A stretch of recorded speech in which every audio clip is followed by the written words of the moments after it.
আসসালামু আলাইকুম। আমি এই মুহূর্তে অবস্থান করছি মোংলা রেলওয়ে স্টেশনে। দেখতে পাচ্ছেন, এটাই সেই মোংলা রেলওয়ে স্টেশন। আপনাদের একটু দেখানোর চেষ্টা করি। আজ ৪ঠা জুলাই ২০২৬ খ্রিস্টাব্দ, রোজ শনিবার। আর এখন সময় বেলা ১টা ২৪ মিনিট। আমি দাঁড়িয়ে আছি বাগেরহাট জেলার মোংলা রেলওয়ে স্টেশনের ক্যাম্পাসের মধ্যে। এই যে রেলগাড়িটি আপনারা দেখতে পাচ্ছেন, এটা আজ সকাল ৯টা ১৫ মিনিটে বেনাপোল রেলওয়ে স্টেশন থেকে যাত্রা শুরু করে এই রেলওয়ে স্টেশন অর্থাৎ মোংলা রেলওয়ে স্টেশনে পৌঁছেছে ১টা ১৫ মিনিটে। সর্বমোট পথের দূরত্ব ১৬৭ কিলোমিটার। একজন প্যাসেঞ্জারের ভাড়া ৮৫ টাকা। আমি আজ সকাল ৯টা ১৫ মিনিটে বেনাপোল রেল স্টেশন থেকে এই রেলের মাধ্যমেই এই মোংলা রেলওয়ে স্টেশনে পৌঁছেছি বেলায় ১টা ১৫ মিনিটে। আমি দাঁড়িয়ে আছি মোংলা রেলওয়ে স্টেশনে। এই যে ট্রেনটি, এটাই হচ্ছে মোংলা কমিউটার ট্রেন।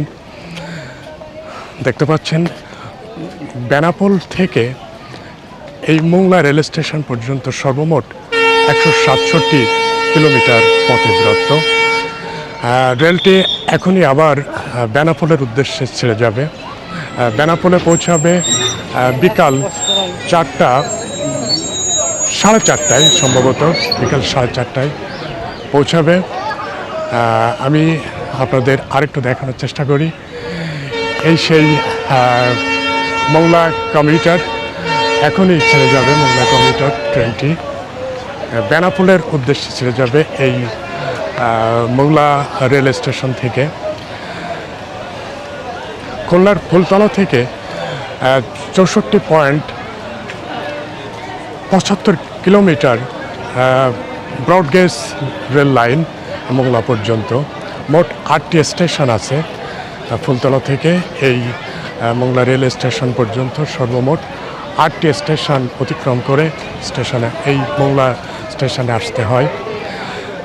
দেখতে পাচ্ছেন, এই সে মোংলা রেলওয়ে স্টেশন। এই স্টেশনটি ২০২৪ সালের ২রা জুন বাণিজ্যিকভাবে কার্যক্রম শুরু করে। আমি দাঁড়িয়ে আছি বাংলাদেশের দক্ষিণে বাগেরহাট জেলার মোংলা রেলওয়ে স্টেশনের মধ্যে। রেলওয়ে স্টেশন থেকে সবাইকে শুভেচ্ছা এবং ধন্যবাদ জানিয়ে, শুভকামনা জানিয়ে বিদায় নিচ্ছি। সবাই ভালো থাকেন, সুস্থ থাকেন। আসসালামু আলাইকুম।